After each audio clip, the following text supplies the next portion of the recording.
Bonjour, bienvenue à ce cours de linguistique française pour cette unité 3, Panorama des idées linguistiques de la Renaissance au XIXe siècle. Nous commencerons par étudier les idées linguistiques à l'époque de l'humanisme de la Renaissance. Nous verrons rapidement le développement de l'humanisme, ses grands principes, son rapport aux langues, ses premières grammaires et sa politique linguistique. Nous entrerons ensuite dans le XVIIe siècle pour étudier cette période de normalisation du français et aussi de la première grammaire générale.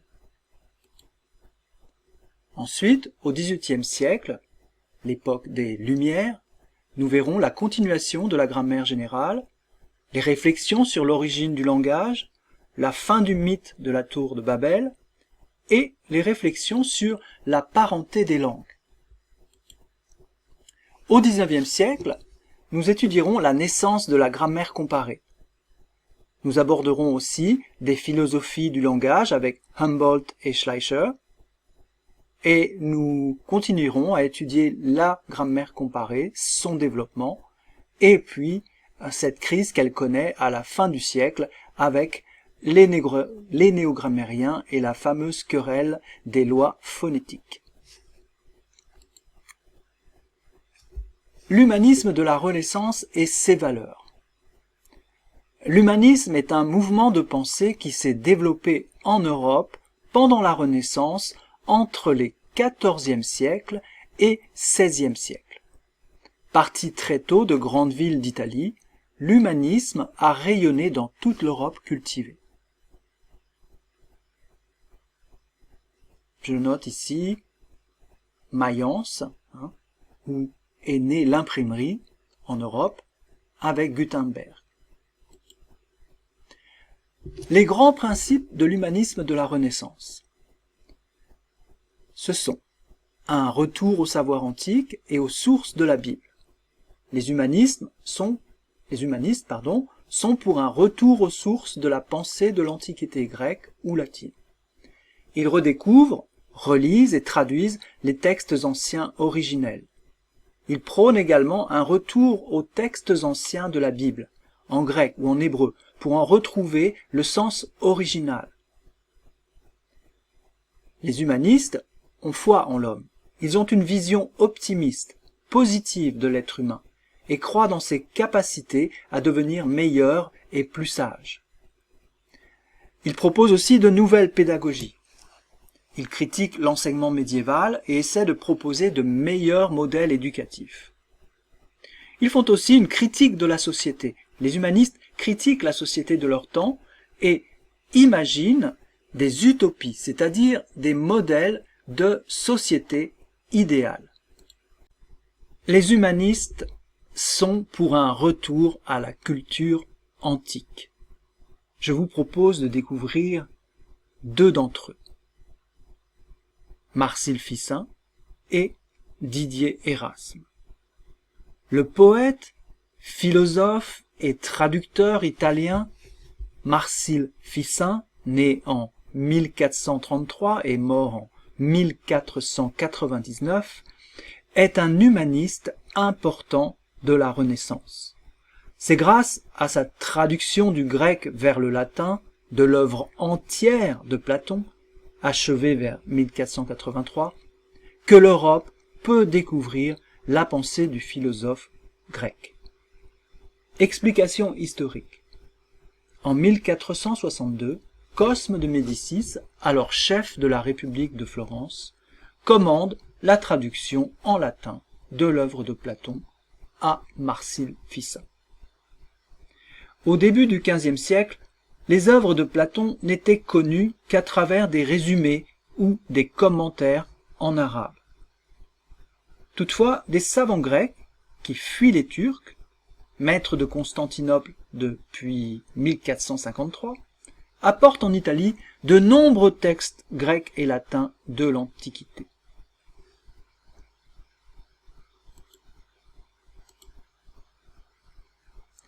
L'écrivain, théologien et traducteur hollandais Didier Erasme, né vers 1466 et mort en 1536, est considéré comme un des plus grands humanistes de la Renaissance.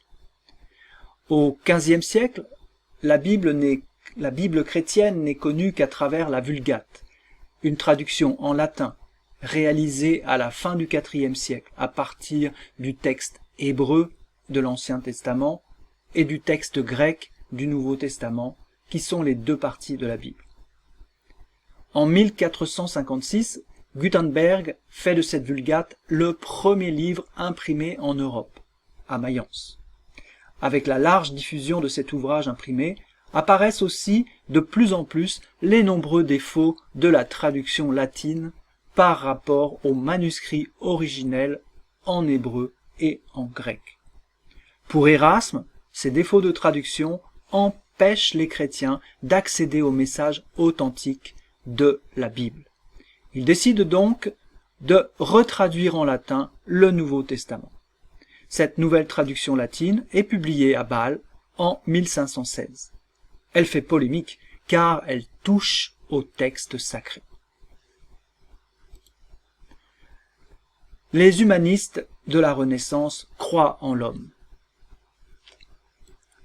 Les humanistes s'opposent à la vision négative de l'être humain portée par la religion durant le Moyen-Âge, celle d'une créature marquée par le péché originel. Nourris de culture antique, grecque et latine, ils proposent une vision plus optimiste de l'être humain, dont ils affirment la dignité, la liberté et la puissance. Selon eux, même s'il est imparfait, l'être humain peut atteindre la perfection par l'étude et la connaissance. Dans son étude des proportions du corps humain, selon Vitruve, Léonard de Vinci, par exemple, s'intéresse à la perfection du corps humain. Le philosophe et théologien humaniste italien Pic de la Mirandole, né en 1463 et mort en 1494, est l'auteur du fameux discours sur la dignité de l'homme, très souvent considéré comme une des premières professions de foi de l'humanisme de la Renaissance. Les humanistes proposent aussi de nouveaux modèles éducatifs. Dans son ouvrage de l'éducation des enfants, Erasme propose une pédagogie libérale s'appuyant sur les tendances naturelles positives de l'enfant pour développer son intelligence et sa moralité grâce à l'acquisition de la culture. Erasme accorde de l'importance à l'étude des arts libéraux, nous verrons cela dans le dossier, et à la maîtrise des langues anciennes, le latin, le grec, l'hébreu, pour accéder directement aux textes et savoirs de l'Antiquité. Vous voyez ici la couverture du livre de Didier Erasme, De Pueris, de l'éducation des enfants, et une citation très fameuse puisqu'elle a été reprise et détournée d'une certaine manière par Simone de Beauvoir. On ne naît pas homme, on le devient. Simone de Beauvoir reprendra cette citation et dira « On ne naît pas femme, on le devient ». Du côté français, un autre humaniste, lui aussi, propose un nouveau programme éducatif. C'est François Rabelais. Moine, médecin et écrivain français, François Rabelais, né vers 1494 et mort en 1553, est l'un des humanistes les plus célèbres de la Renaissance. En 1534, Rabelais publie La vie très horrifique du grand Gargantua, un roman dans lequel il décrit l'éducation d'un géant imaginaire nommé Gargantua. Rabelais est très critique de l'éducation du Moyen-Âge, fondée sur la répétition et la mémoire, et déconnectée du réel. Dans son roman, il montre qu'avec cette éducation, Gargantua devient fou, niais, tout rêveur et radoteur. Il propose un nouveau programme éducatif. Former autant le corps que l'esprit, exercer son corps, le connaître et en prendre soin. Apprendre les langues anciennes pour accéder au savoir des anciens. Apprendre par la pratique, apprendre en faisant. Apprendre dans la joie, retrouver le plaisir d'apprendre. Pour mieux comprendre l'univers intellectuel des humanistes de la Renaissance, je vous propose un dossier sur les 7 arts libéraux.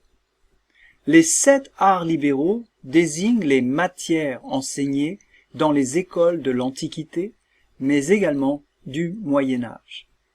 Les arts libéraux se divisent en 2 groupes, le trivium et le quadrivium. Le trivium, mot qui signifie les 3 chemins en latin, concerne le pouvoir de la langue. Il se divise en grammaire, en dialectique et en rhétorique. Le quadrivium, les 4 chemins, se rapporte au pouvoir des nombres. Il se compose de l'arithmétique, de la musique, de la géométrie et de l'astronomie. Voici une magnifique illustration qui se trouve dans Le Jardin des Délices, une encyclopédie manuscrite réalisée au XIIe siècle par Hérade de Landsberg, abbesse dans un couvent d'Alsace.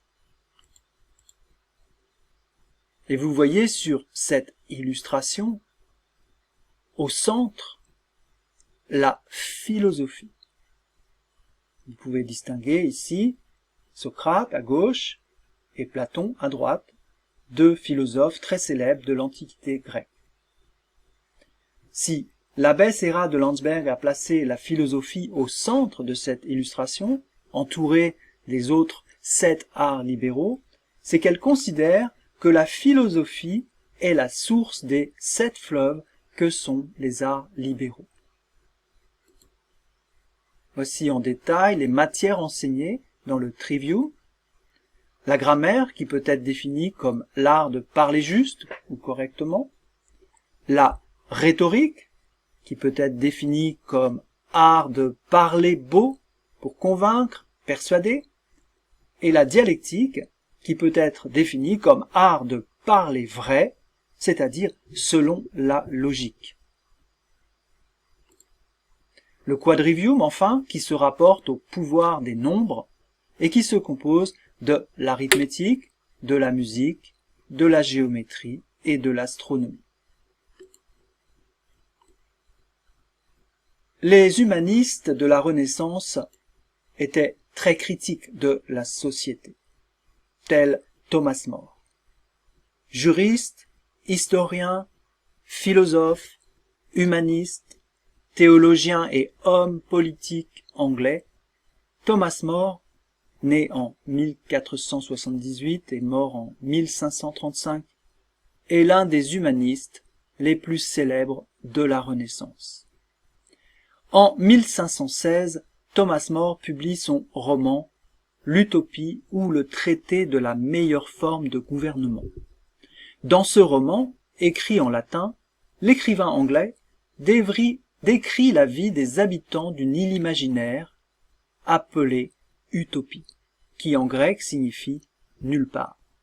Sur cette île, il n'y a ni guerre, ni misère, ni crime, ni injustice, ni aucun des autres maux dont souffrait l'Europe du XVe siècle. L'utopie est une critique de la société de l'époque et un plaidoyer pour un monde meilleur, plus libre et plus juste. Voyons maintenant les rapports des humanistes avec les langues, et notamment, pour commencer, les langues anciennes. Les humanistes s'intéressent aux langues anciennes telles que le grec, le latin ou l'hébreu, parce qu'ils veulent pouvoir lire les manuscrits anciens dans la langue originelle des auteurs de l'Antiquité. Les humanistes pratiquent la philologie, c'est-à-dire l'étude et la compréhension des textes anciens. Connaissant les langues anciennes, ils peuvent comparer les manuscrits latins du Moyen Âge, souvent fautifs, avec des manuscrits plus anciens afin d'en corriger les fautes et les oublis. Parfois, ils font une nouvelle traduction latine du texte ancien, comme Érasme qui retraduit le Nouveau Testament. De nombreux manuscrits anciens sont perdus ou oubliés dans des bibliothèques lointaines. Alors les humanistes voyagent à travers toute l'Europe pour les retrouver. En 1453, un grand nombre de ces manuscrits sont apportés en Europe par des exilés grecs fuyant les Turcs après la prise de Constantinople. Sur cette illustration à droite, vous voyez représenter le démon Titivillus. Au Moyen-Âge, on dit que Titivillus est un démon qui pousse les moines copistes à faire des fautes. Ceci pour illustrer ce que nous venons de dire. Les manuscrits latins du Moyen-Âge sont souvent fautifs et les humanistes essayent de les corriger à partir des textes écrits en langue originelle ou à partir des textes plus anciens. Un autre écrivain qui fait la promotion des langues anciennes, c'est Didier Érasme. L'écrivain, théologien et traducteur hollandais Didier Érasme, né en 1466 et mort en 1536. Les Antibarbares est le premier livre écrit par Érasme. Dans cet ouvrage, Érasme s'attaque à ceux qu'il nomme les barbares. Mais qui sont ces barbares? Eh bien, ces barbares, ce sont les scolastiques, c'est-à-dire les professeurs des universités médiévales de son temps. En effet, Érasme reproche à ses professeurs de parler des anciens textes grecs à partir de mauvaises traductions en latin et sans vraiment les connaître. Ils sont des barbares parce qu'ils sont ignorants et méprisent la langue grecque. Pour Érasme, il est indispensable de connaître les langues anciennes pour être capable de comprendre les textes de l'Antiquité. Un autre humaniste, pour qui l'étude des langues anciennes est très importante, c'est Guillaume Budet. Écrivain, traducteur, bibliothécaire, imprimeur, le français Guillaume Budet, né en 1467 et mort en 1540, est l'un des humanistes les plus célèbres de la Renaissance. Il fut secrétaire et bibliothécaire du roi de France, François Ier. Guillaume Budet veut promouvoir l'humanisme et l'enseignement des langues anciennes. Il suggère à François Ier la fondation d'un collège des 3 langues, latin, grec, hébreu, où des savants viennent enseigner à tous les publics gratuitement. François Ier fonde ce collège en 1529 sous le nom de Collège Royal pour combattre l'influence de l'université de la Sorbonne, où le grec était interdit depuis 1523.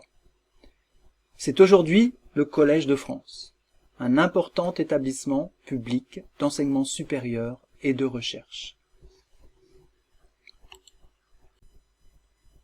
Les humanistes de la Renaissance accordaient également beaucoup d'importance à la défense des langues vernaculaires, c'est-à-dire des langues du peuple, tel Joachim du Bellay.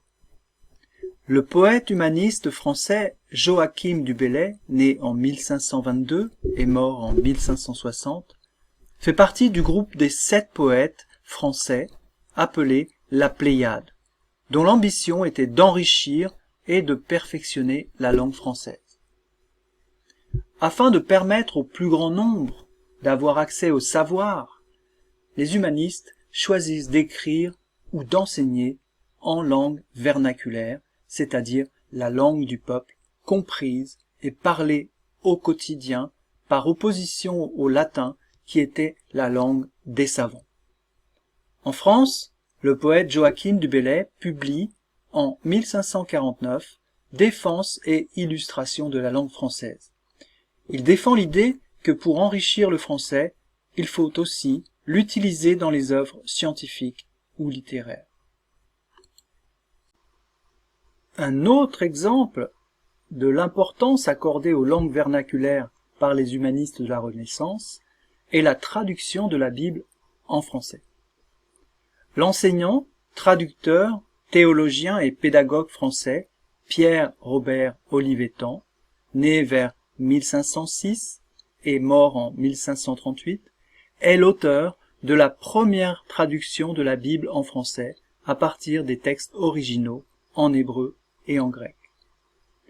Pierre Robert Olivetan était un homme très savant en hébreu et en grec. Sa traduction de la Bible en français fut imprimée en 1535. Mais les humanistes de la Renaissance ne se sont pas intéressés qu'aux langues anciennes et qu'aux langues vernaculaires. Ils ont aussi découvert, avec la découverte des nouveaux mondes, des langues des nouveaux mondes. La Renaissance, c'est l'époque des voyages lointains et de la découverte de nouveaux mondes. En 1492, Christophe Colomb découvre l'Amérique. En 1498, Vasco da Gama découvre la route des Indes. Ces voyages lointains permettent de découvrir des civilisations très différentes, d'autres peuples, d'autres cultures, ainsi que des langues jusqu'alors inconnues. Ainsi, lors de son premier voyage en 1492, Christophe Colomb découvre à Haïti, qu'il nomme Hispanolia, le peuple des Taïnos. Christophe Colomb décide de faire traduire en latin tous les mots de leur langue. D'ailleurs, il en reste des traces dans la langue française. Saviez-vous que les mots ananas, goyave et papaye, par exemple, viennent de la langue des Taïnos? Voici sur la droite une liste de ces mots français provenant du Taïnos. Et il y en a d'autres. La Renaissance, c'est aussi l'époque des premières grammaires du français. Or, chose amusante, les deux premières grammaires du français sont anglaises. Pour le comprendre, il faut savoir que de 1066 à 1362, la langue officielle du royaume d'Angleterre avait été le français. Au XVe et XVIe siècle, elle restait admirée, apprise et pratiquée par les élites anglaises. Le Donnais français est considéré comme la première grammaire du français. Elle a été écrite en français et date de 1409. C'est un ouvrage commandité par l'anglais John Barton à des lettrés français et destiné à apprendre aux Anglais le doux français de Paris. Depuis le XIe siècle, la langue française était la langue des élites anglaises. L'éclaircissement de la langue française est la première grammaire imprimée du français. Elle date de 1530. Elle a été écrite en anglais par John Palsgrave, un professeur d'anglais de la cour royale d'Angleterre. Avec ses 1000 pages, cette grammaire est beaucoup plus complète que le Donnais français de John Barton.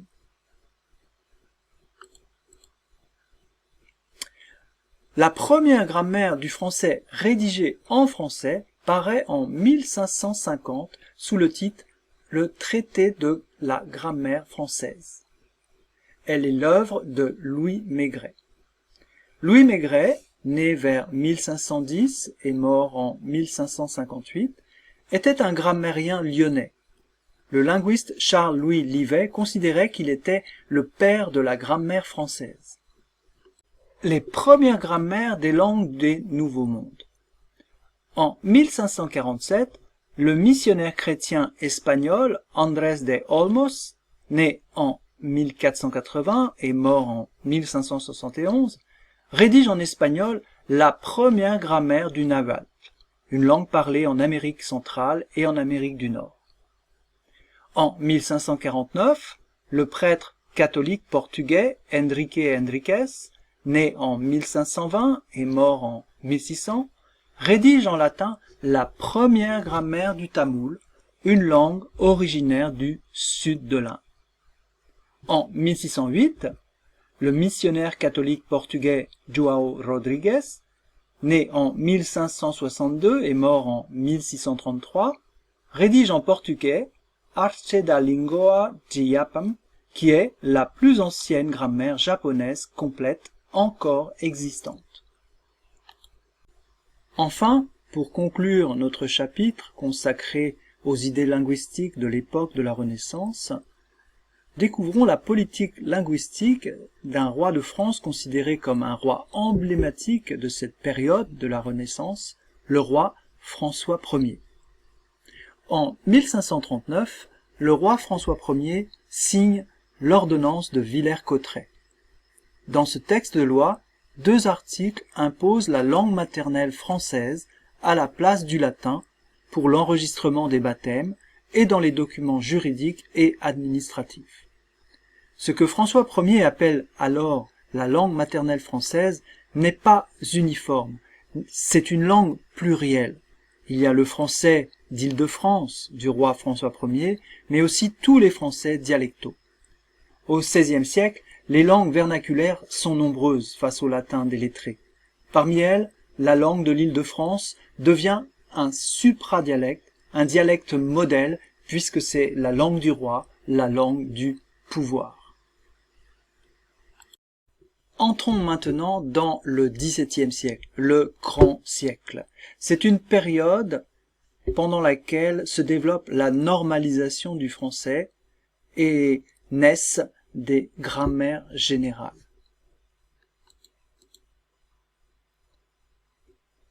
La normalisation du français, Malherbe.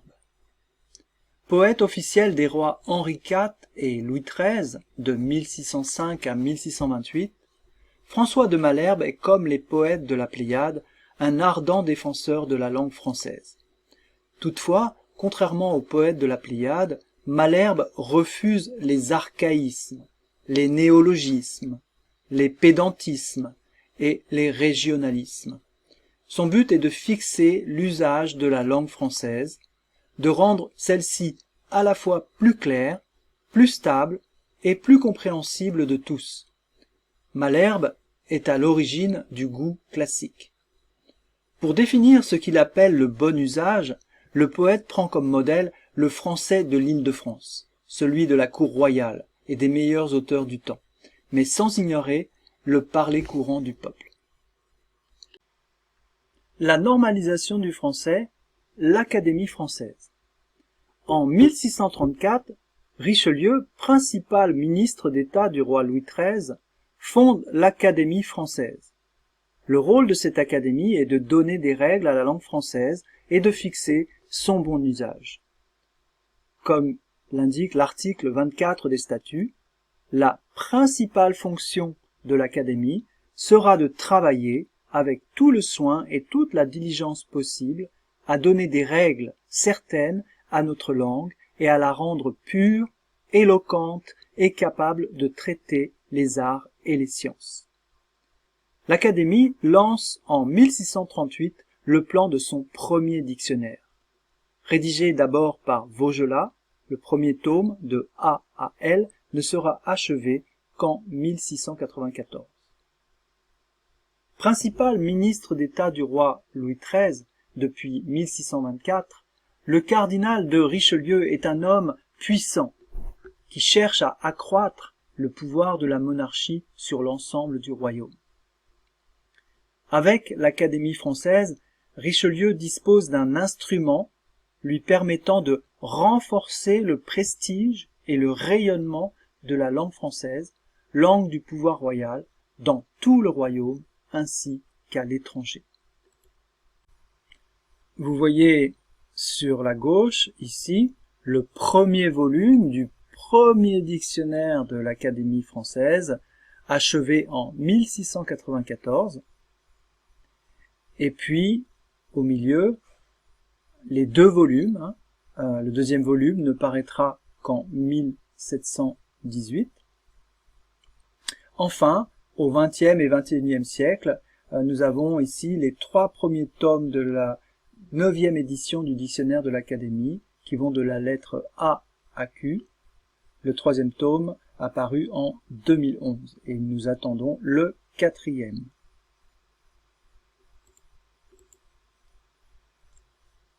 Alors, la normalisation du français, Vaugelas.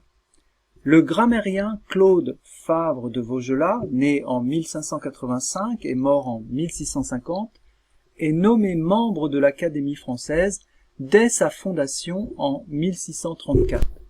Il s'occupe particulièrement du dictionnaire de l'Académie, mais il travaille aussi à la rédaction de l'ouvrage qui le rendra célèbre, les fameuses remarques sur la langue française, utiles à ceux qui veulent bien parler et bien écrire. Cet ouvrage n'est pas vraiment une grammaire, mais une description de ce que Vaugelas considère être le bon usage du français, à savoir la langue parlée à la cour du roi. Le but de Vaugelas était en effet d'aider son lecteur à bien parler et bien écrire, comme le font les gens de la cour. En ce sens, la démarche de Vaugelas est normative et prescriptive. Et puis, le XVIIe siècle, c'est aussi une période pendant laquelle se développent des grammaires générales, comme par exemple la très célèbre grammaire générale de Port-Royal, qui tend vers une approche plus scientifique des langues. En 1660, le théologien et philosophe Antoine Arnauld, né en 1612 et mort en 1694, et le grammairien Claude Lancelot, né en 1615 et mort en 1695, publient la fameuse grammaire générale et raisonnée de Port-Royal. Leur ouvrage est très différent des remarques sur la langue française de Vaugelas.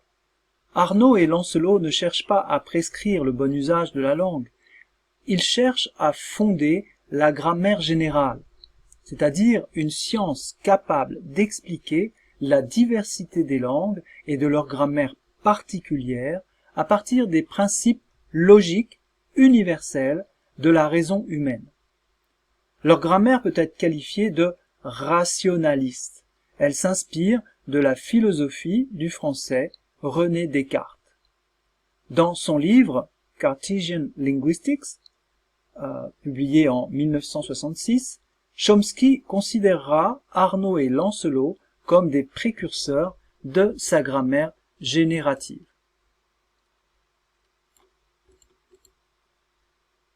Entrons maintenant dans le XVIIIe siècle, le siècle des Lumières. Nous verrons la continuation de la grammaire générale entamée au XVIIe siècle.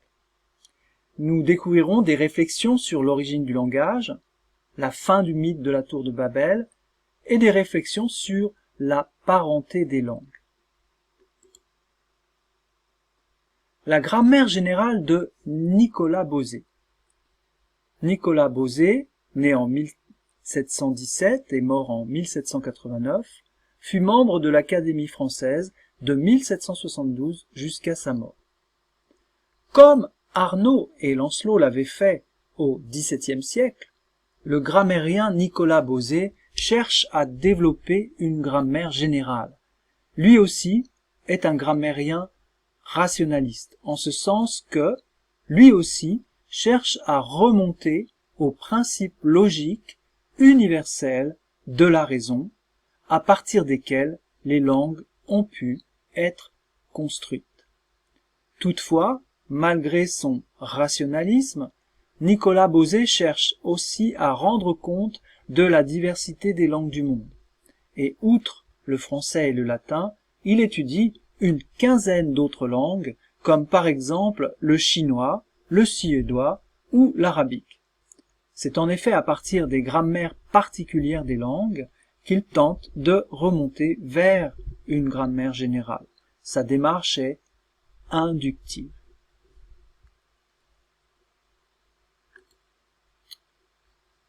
Les réflexions sur l'origine du langage. Condillac. Dans son essai sur l'origine des connaissances humaines, publié en 1746, Condillac défend l'idée que le langage naît de la sensation et du besoin. Autrement dit, que le langage a une origine naturelle, une origine biologique. Cette philosophie sensualiste de Condillac s'inspire de la philosophie empiriste de l'anglais John Locke, pour qui l'expérience est la source de toute connaissance.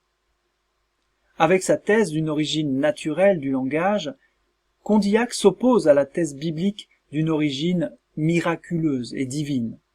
Il ouvre la voie pour une recherche de type naturaliste. Une autre réflexion sur l'origine du langage, celle de Jean-Jacques Rousseau. Jean-Jacques Rousseau, né en 1712 et mort en 1778, est un écrivain, philosophe et musicien genevois francophone.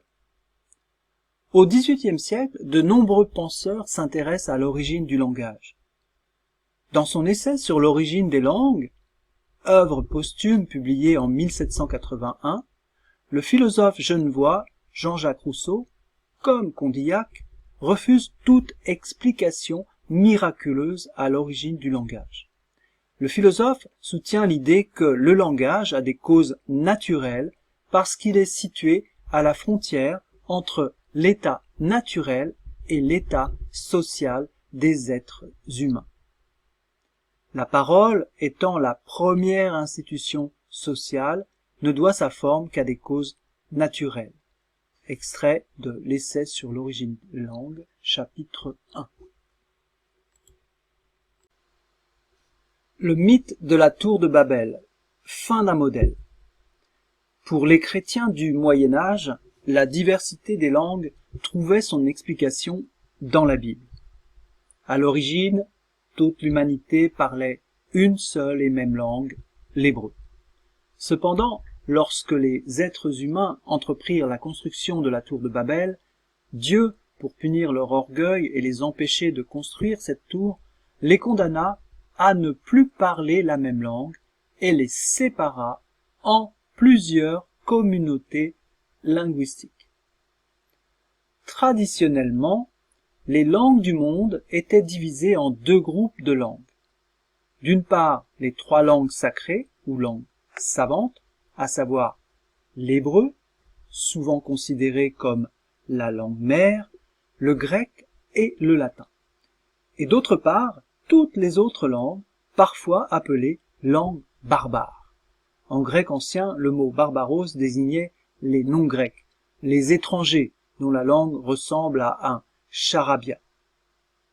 Toutefois, depuis la Renaissance, avec l'étude et la comparaison des langues du monde, les idées sur l'origine des langues et sur leur classement évoluent et s'écartent de plus en plus du modèle biblique. L'étude du sanskrit va accélérer cette évolution.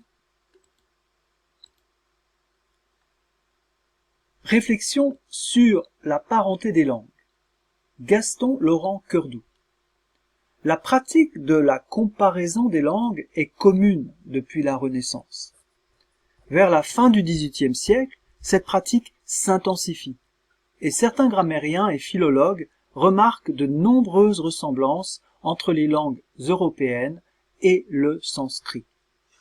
En 1767, Gaston Laurent Curdoux, missionnaire en Inde, envoie un mémoire à l'Académie des inscriptions et belles-lettres de Paris. Il y présente des similitudes entre le sanskrit, le latin et le grec ancien et émet pour la première fois l'hypothèse d'une origine commune. Vous voyez dans ce tableau des exemples de ressemblances entre le sanskrit, le latin et le grec donnés par Gaston Laurent Curdoux pour justifier leur origine commune. Vous voyez par exemple un don en français, donum en latin, danam en sanskrit. Bien encore, nouveau, novus en latin, navas en sanskrit. Jour en français, dies en latin, divas en sanskrit. Entre en français, inter en latin, antar en sanskrit. Et même jusqu'à la conjugaison, vous voyez, je suis, tu es, il est, emi, eis, esti, et en sanskrit, asmi, asi, asti.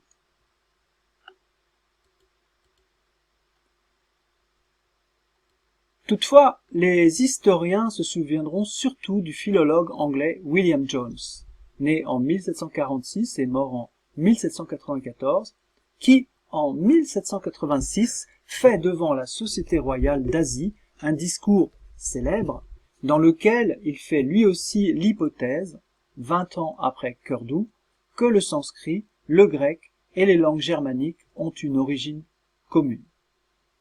The Sanskrit language, whatever be its antiquity, is of a wonderful structure, more perfect than the Greek, more copious than the Latin, and more exquisitely refined than either, yet bearing to both of them a stronger affinity, both in the roots of verbs and the forms of grammar, than could possibly have been produced by accident, so strong indeed that no philologer could examine them all three without believing them to have sprung from some common source which perhaps no longer exists.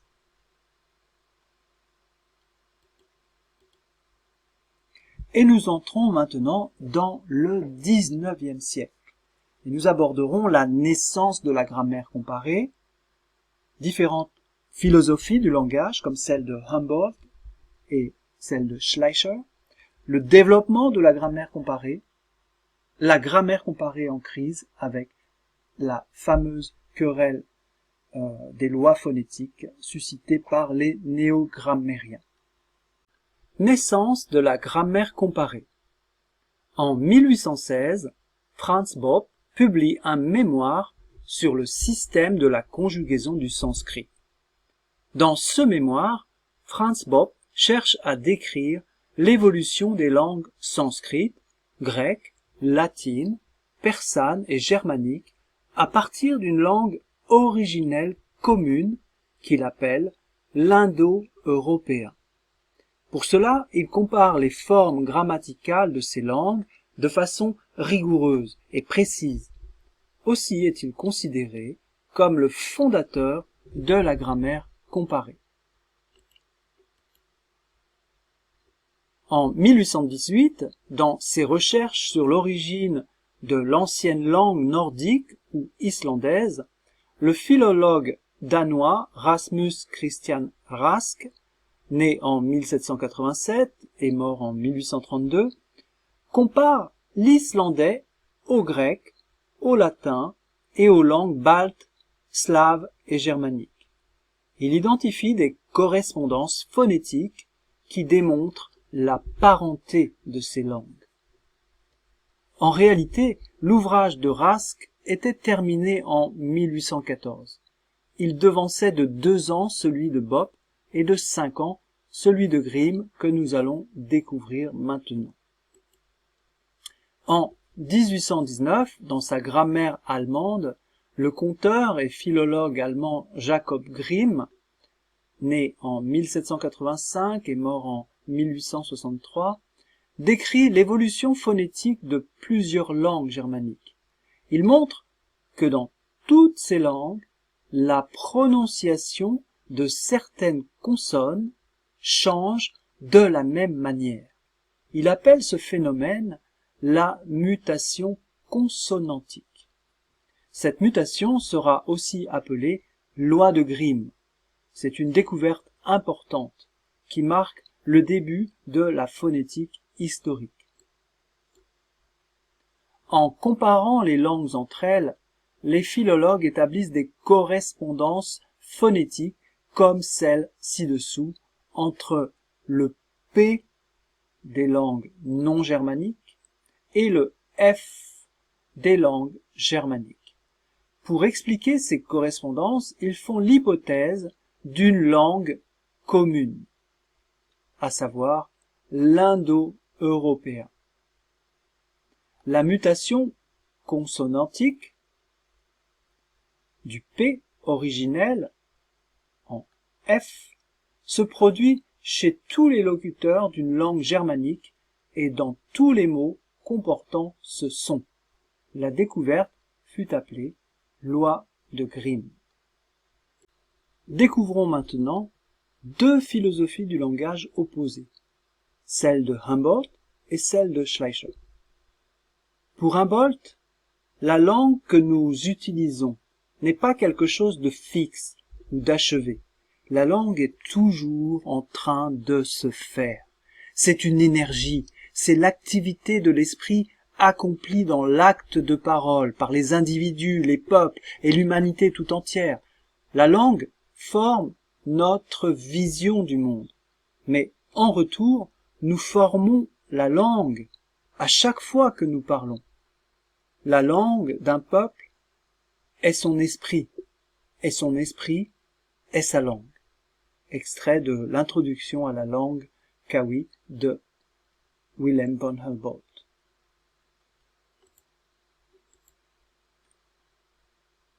Et puis il y a la philosophie du langage de Schleicher. Une philosophie opposée à celle de Humboldt. En effet, le philologue allemand August Schleicher défend une thèse opposée à celle de Humboldt. Pour lui, les langues ne sont pas le résultat de l'activité de l'esprit, les langues sont des organismes naturels qui, en dehors de la volonté humaine et suivant des lois déterminées, naissent, croissent, se développent, vieillissent et meurent. Pour Schleicher, la science du langage est donc une science naturelle. Il lui donne le nom de glottique. En 1863, le linguiste allemand publie La théorie de Darwin et la science du langage. Dans cet ouvrage, il compare l'évolution des langues à l'évolution des espèces selon Darwin.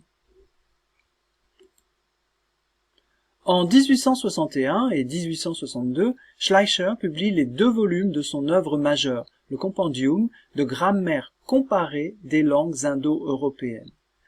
Dans cet ouvrage, Schleicher tente de reconstruire les formes de l'indo-européen primitif et propose le premier arbre généalogique des langues européennes à partir de cette origine commune. Vous voyez ici l'indo-européen primitif, origine commune des langues indo-européennes de l'Europe, qui se diversifient petit à petit pour aboutir à cette diversité de langues plus tard. Schleicher est aussi le premier à utiliser l'astérisque pour signaler que ces reconstructions de l'indo-européen ne sont que des hypothèses. En 1868, cependant, il n'hésitera pas à composer la première fable en indo-européen primitif reconstruit, la brebis et les chevaux.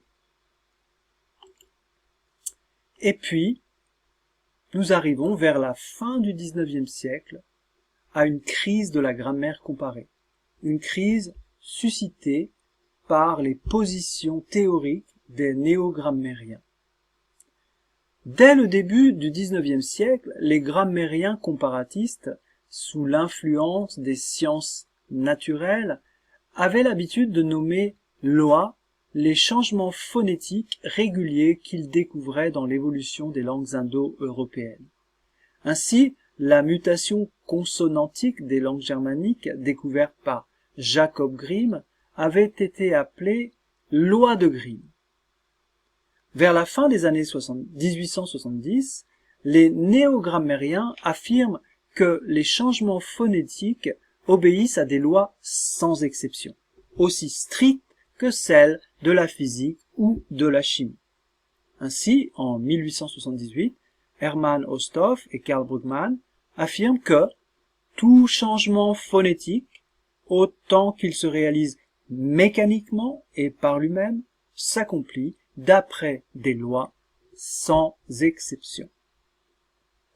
Toutefois, de nombreux grammairiens comparatistes s'opposent à cette thèse radicale, et c'est la querelle des lois phonétiques. Pour beaucoup, les lois du langage ne sont pas des lois équivalentes aux lois de la physique ou de la chimie. La grammaire comparée est en crise, et de cette crise naîtra la linguistique moderne. Merci de votre intérêt pour ce cours. On se retrouve très bientôt pour la vidéo de présentation de l'unité 4, Saussure et le cours de linguistique générale. Au revoir.